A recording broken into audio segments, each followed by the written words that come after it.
பேர் அனந்த நாராயணன். நான் வந்து மன்னார்குடி கிட்டே இருக்கக்கூடிய பாமணி நாகநாத சுவாமின்னு சொல்லி ஒரு சிவன் கோயிலில் குருக்களாக இருக்கேன். இந்த கோயில் வந்து ராகுகேதுக்கு பரிகார ஸ்தலம், ஆதி சூஷ்ம சர்ப்பதோஷ பரிகார ஸ்தலம் அப்படின்னு பேர். இந்த ஸ்தலத்தில் ராகுகேதுக்கு வெகு காலமாக வந்து பரிகாரங்கள் நடந்துகிட்டே இருக்குது. ராஜராஜ சோழன் கூட முதல் போருக்கு போகும்போது இங்கே வந்து வேணின்னு போயிட்டு ஜெயித்த உடனே 96 ஆடு வாங்கிவிட்டு அந்த ஆட்டில் பால் கறந்து நெய்வளக்கேற்றுன்னு கல்வெட்டுகள் இருக்குது. அப்படிப்பட்ட ஒரு ஸ்தலத்தில் தான் நான் இருக்கேன். அதனால் ராகுகேது பற்றி நான் பேசுகிறது சரியாக இருக்கும் அப்படின்னு நினச்சி தான் நான் அந்த பதிவை உங்களுக்கு போடுறேன். இந்த காலகட்டங்கள் வேலையில், தொழிலில், பணங்காசு விஷயங்களில், எதிர்ப்புகளை ஜெயிக்கிறதுல எல்லாத்துக்கும் சூப்பரான காலகட்டமாக இருக்குது.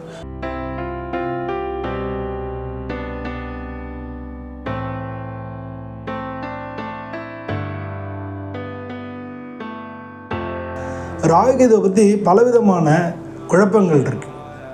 நம்ம வந்து ராகு அப்படின்றது ஆன்டி கிளாக் வைஸ், எல்லா கிரகமும் ஒரு மாதிரி சுற்றுனா இது ஆன்டி கிளாக் வைஸில் சுற்றும்.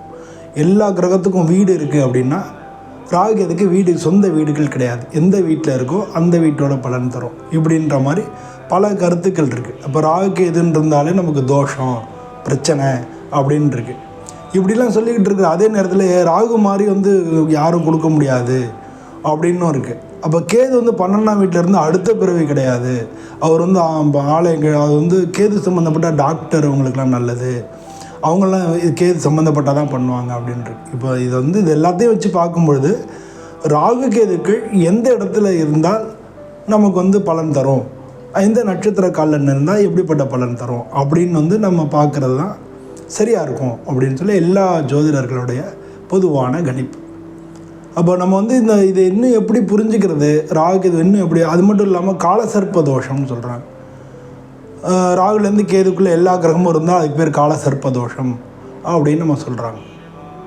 அப்போ காலசர்ப்ப தோஷம் இருந்தால் அவங்களுக்கு வந்து வாழ்க்கையில் நிறையா பிரச்சனைகளை எதிர்கொள்வாங்க, நிறைய அப்ஸ் அண்ட் டவுன்ஸ் இருக்கும் அப்படின்னு சொல்கிறாங்க. ஸோ இப்படிலாம் இருக்கும் பொழுது அப்போ இந்த காலசர்ப்ப தோஷத்தை வச்சு பார்க்கும் பொழுது எந்த ராசியிலேருந்து எந்த ராசிக்குள்ளே, அதாவது ராகு வந்து எந்த ராசியிலேருந்து இருந்தால் அந்த காலசர்ப்ப தோஷம் எந்த ராசியில் இருந்தால் நமக்கு எந்த மாதிரியான பிரச்சனைகள் அப்படின்றதுக்கும் பல விளக்கங்கள் இருக்குது. அதுக்கு தனி பேரே உண்டு. இப்போ லக்னம் 1ஆம் இடத்துல ராகு இருந்து 7ஆம் இடத்துல கேது இருந்தால் அதுக்கு வந்து அனந்த காலசர்ப்ப தோஷம் அப்படின்னு பேர். அதே வந்து 2ஆம் இடத்துல இருந்து 8ஆம் இடத்துல கேது இருந்தால், 2ஆம் இடத்துல ராகு இருந்து 8ஆம் இடத்துல கேது இருந்தால் அதுக்கு கார்கோடக காலசர்ப்ப தோஷம் அப்படின்னு பேர்.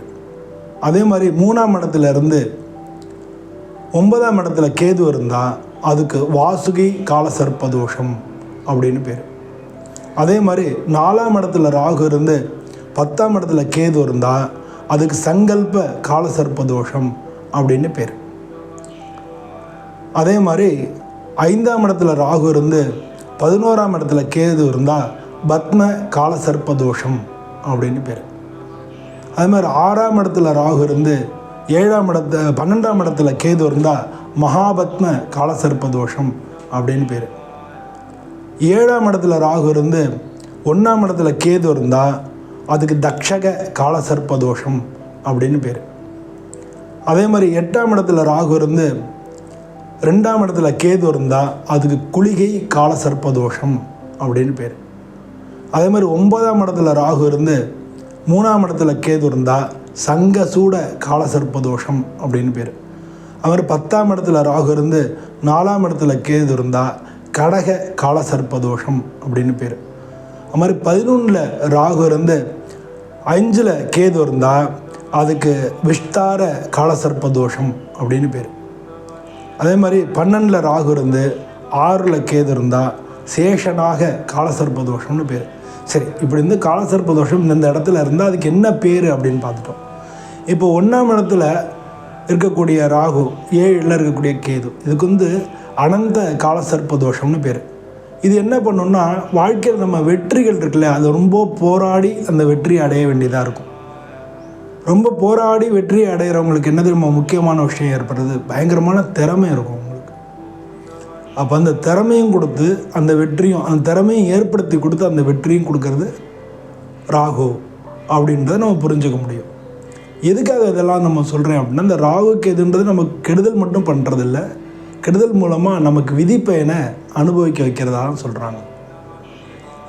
விதி ரூபாய நமக அப்படின்னு ஆல்ரெடி நம்ம வந்து சனி பகவானுக்கு அர்ச்சனை பண்ணுறோம்.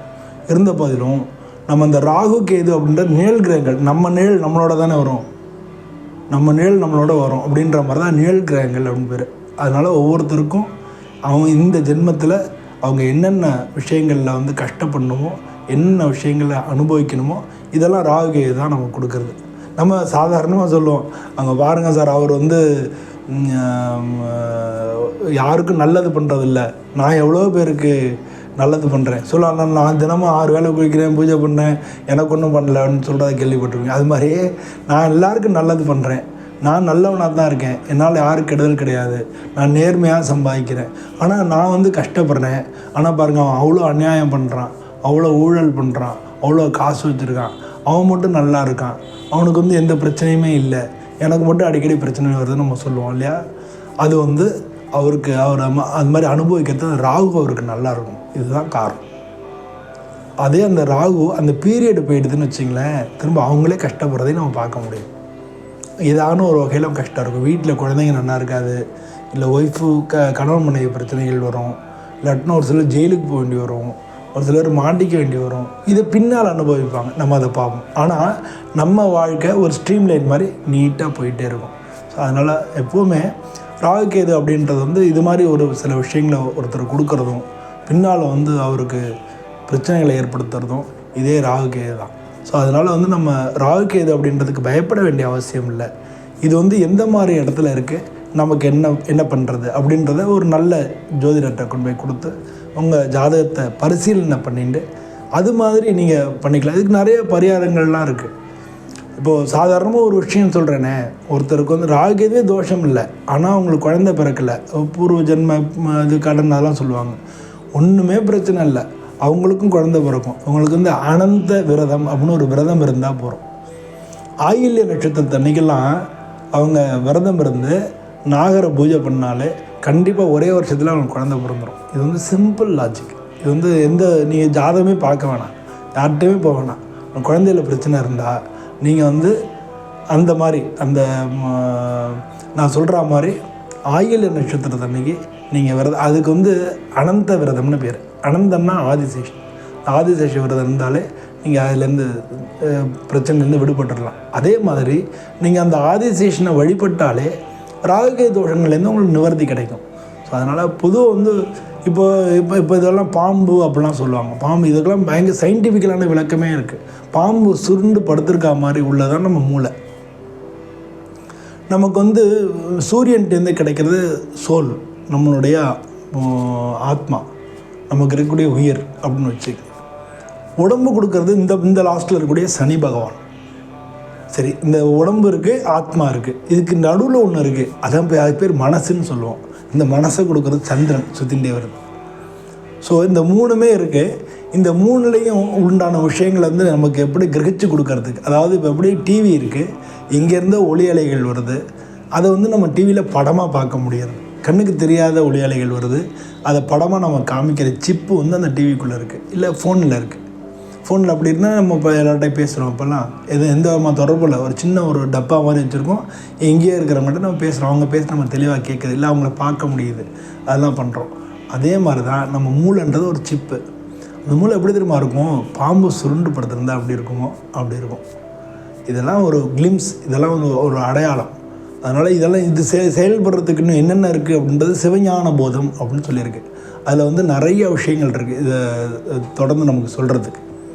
சிவஞான போதத்தில் வந்து என்ன சொல்கிறாங்கன்னா, நம்ம சென்சஸ் இருக்குல்ல, பார்க்குறது, கேட்குறது, நுகர்றது, சுவைக்கிறது, தொடு உணர்ச்சின்னு இருக்குது, இந்த 5 இருக்கு இல்லையா, உடம்புல 96 விஷயமாக வியாபிக்கிறதா சொல்கிறாங்க.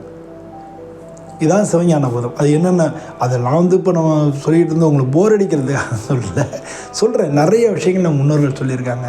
நம்ம அமைதி நிம்மதி எங்கே இருக்கோ அங்கே இன்னும் அடுத்து என்ன கிடைக்கும், சந்தோஷம் கிடைக்கும். அதுதான் லக்ஷ்மி கடாட்சம். ஸோ அதனால் அமைதியும் நிம்மதியும் முதல்ல வச்சுக்கோங்க. அதுக்கு அடுத்தபடியாக உங்களை நீங்கள் வளமாக வச்சுருந்தீங்கன்னா தான் நீங்கள் வெளில போராட முடியும். உங்களுக்கு வெளியில் வந்து எல்லா விஷயங்களும் கிடைக்கும்.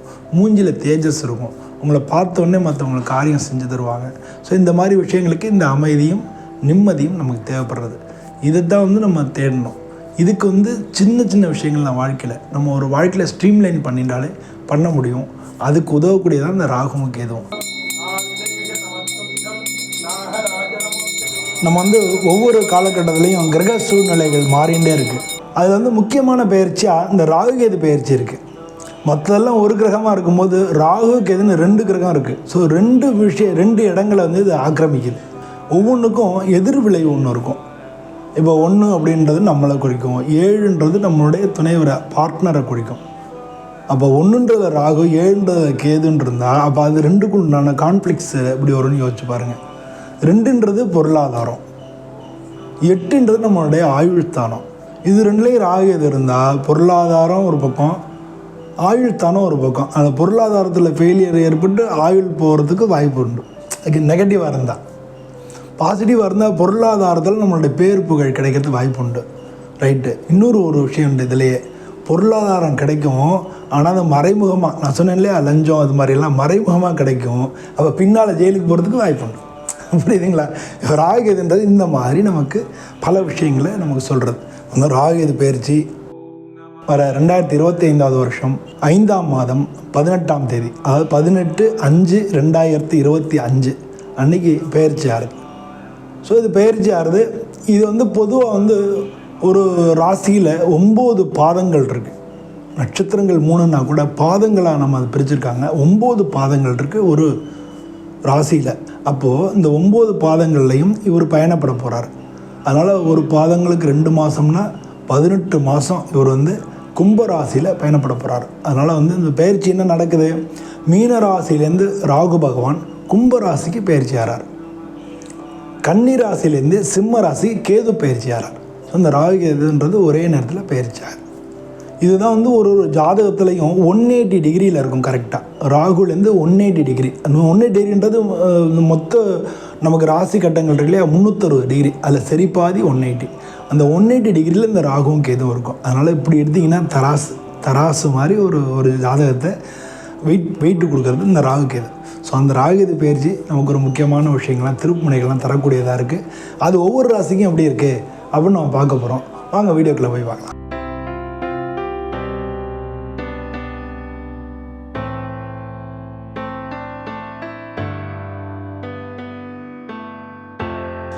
அன்புள்ளம் கொண்ட மீனராசி அன்பர்கள் அனைவருக்கும் எனது பணிவான வணக்கங்கள்.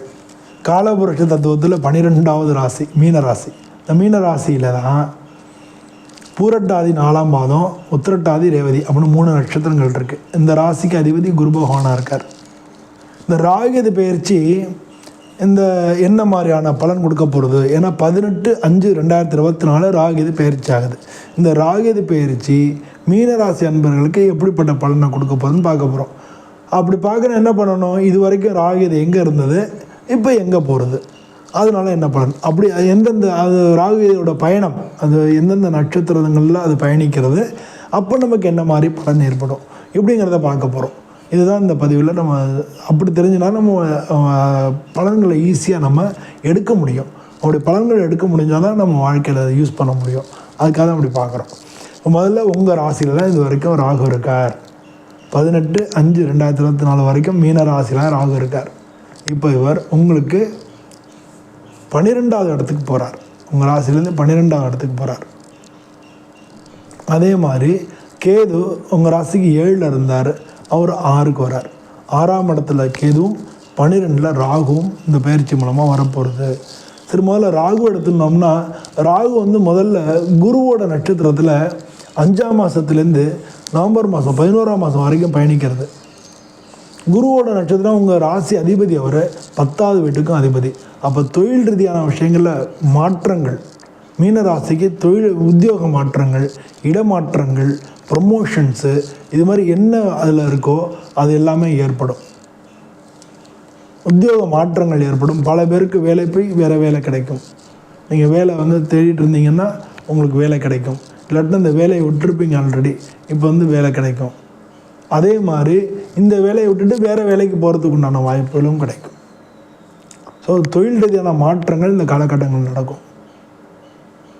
அதே மாதிரி அதுக்கு அடுத்து 11ஆம் மாதத்துலேருந்து ஜூலை 2026 வரைக்கும் அவர் வந்து சதய நட்சத்திரம், ராகுவோட தன்னோட சொந்த நட்சத்திரத்தில் பயணிக்கிறார். சதய நட்சத்திரம் அப்படின்றது ராகுவோட நட்சத்திரம். இந்த ராகுவோட நட்சத்திரம் எந்தெந்த ராசிகளில் இருக்கோ அந்த வீடுகளையும் அவர் கவனிக்கிறார். அப்படி பார்க்க போனால் உங்கள் ராசிக்கு 4வது வீட்டுக்கும் உங்கள் ராசிக்கு 8வது வீட்டையும் அவர் பாதிக்கிறார்.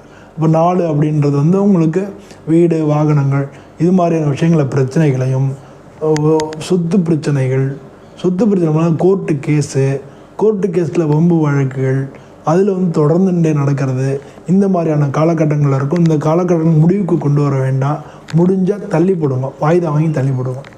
இந்த காலகட்டங்களில் 12வது விரயஸ்தானம் இல்லையா, உங்களுக்கு எதிர்ப்பாக தீர்ப்பாகும், சொத்து உங்கள் கைவிட்டு போகிறதுக்கான வாய்ப்புகள் நிறையா இருக்குது. ஸோ இந்த காலகட்டம் இதை காம்ப்ரமைஸ் பண்ணுறதுக்கோ இதை முடிவுக்கு கொண்டு வரதுக்கோன்னு காலம் இல்லை. அதனால் இல்லாட்டாலும் கூட நீங்கள் அப்ளை பண்ணலாம். உங்களுடைய நியாயங்களை பொறுத்து, உங்கள் கேஸில் உள்ள நியாயங்களை பொறுத்து நீங்கள் பண்ணிக்கலாம். எப்படி இருந்தாலும் இந்த காலகட்டத்தில் கேஸை முடிவுக்கு கொண்டு வராமல் வாய்தா வாங்கி தள்ளி போடுறது தான் உங்களுக்கு வந்து நல்ல புத்திசாலியான முடிவுகளாக இருக்கும். அதே நேரத்தில் உங்கள் சொந்த சுய ஜாதகத்தையும் பார்த்துக்குங்க, ஒரு ஜோதிடரை கன்சல்ட் பண்ணிட்டு அதை முடிவெடுங்க. இதுக்கு அடுத்து இந்த ஜூலை மாதத்தில் நவம்பர் மாதம் வரைக்கும் செவ்வாய் நட்சத்திரத்தில் பயணிக்கிறார். செவ்வாய் என்று உங்களுக்கு 2ஆம் இடத்துக்கு 9ஆம் இடத்துக்கு அதிபதியாக இருக்கார். இந்த காலகட்டத்தில் நான் கேஸை முடிவு கொண்டு வந்துடலாம். 2 அப்படின்றது வாக்குஸ்தானம், தனஸ்தானம், குடும்பஸ்தானம். 9 வெற்றிகளை குடிக்கிறது. ஸோ இந்த காலகட்டத்தில் நீங்கள் வந்து அந்த கேஸை நடத்துனீங்கன்னா அந்த முடிவுக்கு கொண்டு வரதுக்கு, காம்ப்ரமைஸ் பேசுகிறதுக்கு இதெல்லாம் அந்த காலகட்டத்தை வச்சுட்டிங்கன்னா கண்டிப்பாக உங்கள் சைடு ஜெயிக்கும். ஸோ இந்த மாதிரி காலகட்டங்களை யூஸ் பண்ணிட்டு நீங்கள் வாழ்க்கையில் என்ஹான்ஸ் பண்ணிக்கலாம். கேது என்ன பண்ணுறாரு இதே நேரத்தில் பார்க்க போகிறோம். இது வரைக்கும் 7ஆம் இடத்துல இருந்த கேது உங்களுக்கு 6ஆம் இடத்துக்கு வராரு. 6ஆம் வீட்டு அதிபதி சூரியன் நட்சத்திரத்தில் வராரு. அதனால் முதல்ல வந்து 5ஆம் மாதம் 7ஆம் மாதம் வரைக்கும் உடல் ரீதியான தொந்தரவுகள், உடல் ரீதியான கோளாறுகள், ஜெரிமான பிரச்சனைகள், தோல் சம்பந்தப்பட்ட வியாதிகள், தோல் சம்பந்தப்பட்ட அலர்ஜிகள் இதெல்லாம் இருக்கும். உங்கள் குடும்பத்துலேயும் யாரும் உங்களுக்கு இல்லாட்டாலும் யாரும் ஒருத்தருக்கான உடம்பு சரியில்லை, மருத்துவ செலவினங்கள்னு சொல்லி அடிக்கடி ஏற்பட்டுகிட்டே இருக்கும். இந்த கேது வந்து 7ஆம் மாதத்துலேருந்து 7ஆம் மாதம் 2025 மார்ச் மாதம் 2026 வரைக்கும் சுக்கிரனுடைய நட்சத்திரத்தில் பயணிக்கிறார். சுக்கிரன் உங்களுக்கு 3வது வீட்டுக்கும் உங்களுக்கு 8வது வீட்டுக்கும் அதிபதியாக இருக்கார்.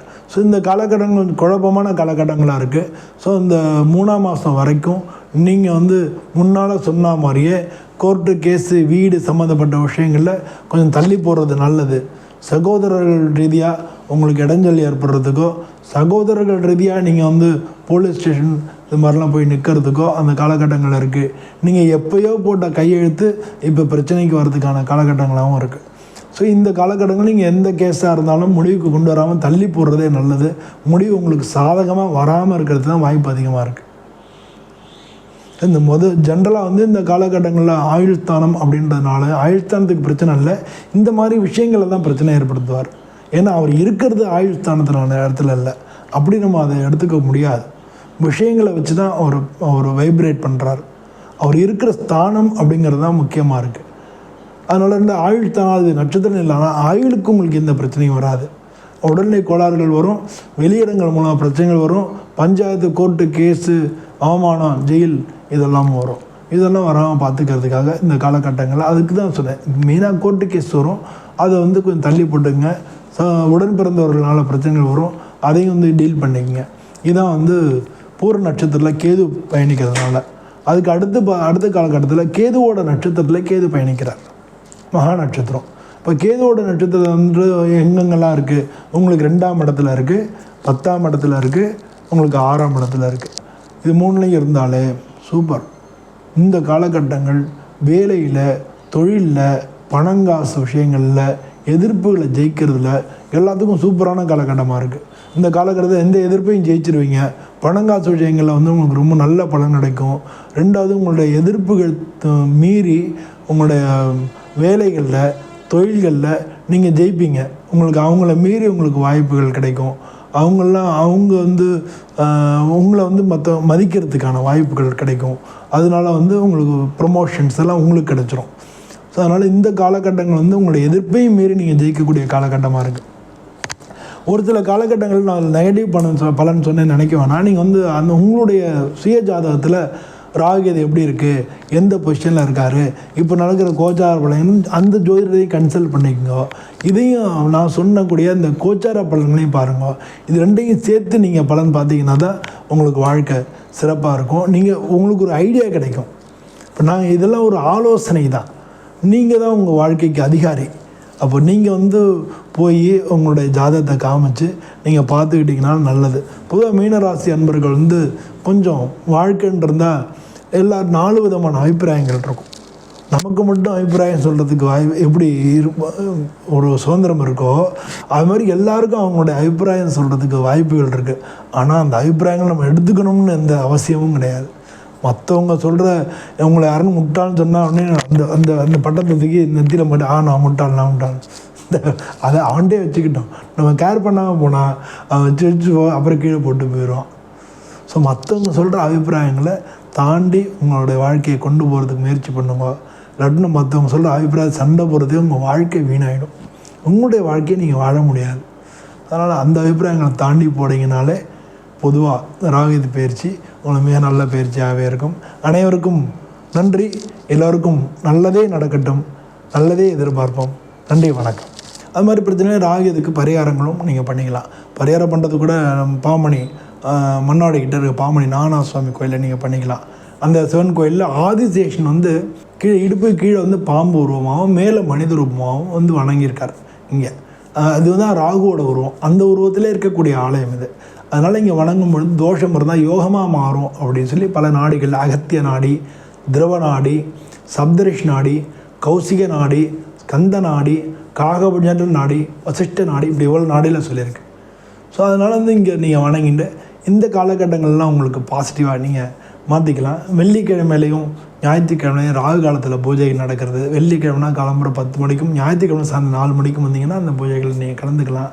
இதை கலந்துட்டு சர்ப்பசுக்தம் இப்போ சொல்லுவோம், சர்ப்பசுக்தம் பண்ணிக்கலாம். இப்போ வந்து உங்களுக்கு ஜாதகத்திலே கால சர்ப்ப தோஷம் இருக்குது அப்படின்னா அவன் சர்ப்பசுக்த ஹோமம் பண்ணணும், அது மாதிரி பண்ணிக்கலாம்.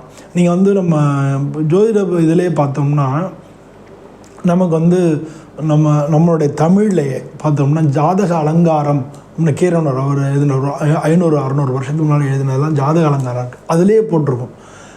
கல்லில் வந்து நாகர் சிலை அடித்து கோயிலில் பிரதிஷ்டை பண்ணி ஹோமம் பண்ணோம்னா நமக்கு காலசர்ப்ப தோஷத்தினுடைய பலன், அதனால் எது தடையாக இருக்கோ அந்த எந்த காரியம் தடங்கள் ஏற்படுறதோ அந்த காரியத்தில் வெற்றி அடைய முடியும். இது வந்து எதுக்கு பண்ணலாம்? கல்யாணம் அது மாதிரியான விஷயங்கள் பண்ணலாம், பிஸ்னஸ் அது மாதிரியான விஷயங்களுக்கு பண்ணலாம், குழந்தைகள் பிறப்பு அது மாதிரியான விஷயங்களுக்கு பண்ணலாம். இந்த மாதிரியான விஷயங்களுக்கெல்லாம் இதெல்லாம் வாழ்க்கையில் ஒரு முக்கியமான விஷயங்கள். இந்த மாதிரியான விஷயங்களுக்கெல்லாம் பண்ணும்பொழுது உங்களுக்கு பலன் நிச்சயமாக நல்ல பலன்களே கிடைக்கும். அனைவருக்கும் நன்றி, வணக்கம்.